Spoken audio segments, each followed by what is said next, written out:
Looking to add some hand weights to your routine? This is a great way to add in for footwork and bridging. I love to do this in like a level 1.5 intermediate class, or start adding it in with just the arm series for a level 1.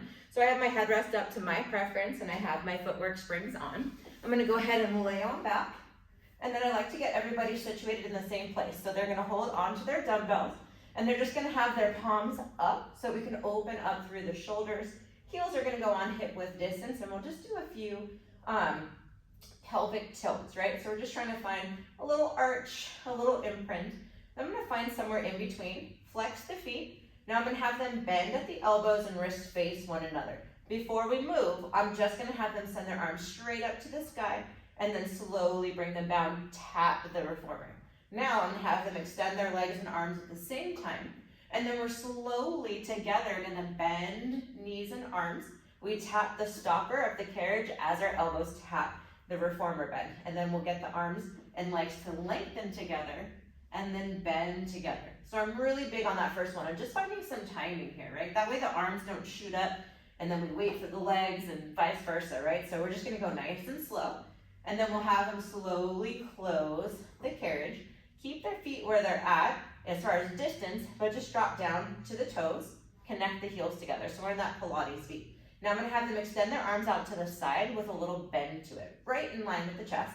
Lift the heels and we're gonna press the arms over the chest and then slowly open. For shoulder injuries, we just go a little bit closer towards the belly button. I like to say, if you go too far back and you drop your weights, do you wanna hit your face or would you rather hit your belly button, right? Now we're gonna do arms and legs together in unison and then slowly open. So my arms come towards the reformer bed as I hit the stopper. My legs and arms get full extension at the same time, and I'm still keeping either that neutral or imprinted spine the entire time. And then I'm gonna press out, hold. I'm gonna keep my arms in line with my shoulders, and I'm not past the shoulder blocks, I'm just right in line with my shoulders. Separate your heels so you're parallel straight up and down. And then all I want you to do is bend at the elbows and extend. So we're into our tricep extensions, right? Bend at the elbows, extend. Now pause. We're gonna bend the knees and elbows at the same time. Touch the stopper, and then exhale, lengthen together. Inhale, bend together. And then a few things, it's called skull crusher, right, in the gym world. So you wanna kind of bring them back towards your skull, but don't crush them. We don't need to come all the way back here to where my elbows or my shoulders are pressing in, and we don't want elbows falling out to the side. So if need be, we can bring them together, just in case they maybe picked a little bit higher of a weight than needed. And press out. If we want to add in a little bit extra, we can drop the heels, bend the elbows, lift the heels, lift the arms, bend knees and arms, lengthen knees and arms, drop the heels, drop the weights, lift the weights, lift the heels. So you're just adding in a little bit of extra coordination there. And then we'll go wide lateral, and then we'll bring it into, we can say goalpost or chest press, but we want to make sure we're not pressing into those shoulder blocks to start. Do another pelvic tilt here, get to that position that feels comfortable, and we're just gonna press the weights up together over the chest without hitting. So I don't want any momentum breaking that back. We are in control, and then we'll start together. So everything is timed, nice and even, pressing out and in. You can move into some unilateral work here, where you're doing one at a time. And then when you're done, you'll bring that in. And then we'll slide everything together. You can go on heels, arches, or toes, whatever you feel that you want to target that day, but everything's together. We'll start with a bicep curl and release. So I always start with just the bicep curl because the last thing I want to see is this. We don't want the weights anywhere near these shoulder blocks. I want to find where I'm working through my biceps, not letting momentum take over, and then lengthening the arm all the way. So we'll go out together and then in.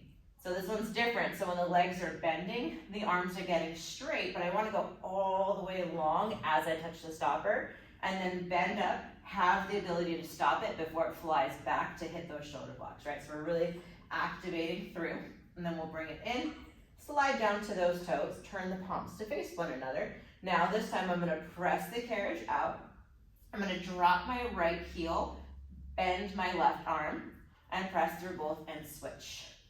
Switch, so we're doing our prancing, kind of like a jogging with the arms alternating. If you want to, we can bring it up about an inch off the reformer. Now we're adding a little bit of shoulder stability, we're adding more tricep, but we're not adding this, right? We're not going into that kind of Jane Fonda style workout. We keep the weights in control, and nice. And we got it, and then we'll bend and come in. Great opportunity here to drop your headrest. Keep the hand weights if desired, but we're gonna kind of come down a bit, go onto the heels or arches, hip width distance, and all I'm gonna do is flatten out my back and lift up. So I'm just doing a hip bridge with a little extra weight, a little extra assistance here. And then if that's not feeling great, they can just let those arms down, palms up to open up through the chest again. Or we can do our same chest press with the arms and legs moving in unison. So they bend together, they straighten together. You can have them hold up here and they're just working with less stability through the upper body. And then we can move into all those same arm positions with our weight. So we were doing our wide lateral as we're doing our chest press. Same thing, we can go into unilateral. You can add in some opens and close of the arms and the legs. There's so many things that you can do, adding just these little hand weights to switch up your routine, make them feel like they're getting a little extra strength exercise, and then get them ready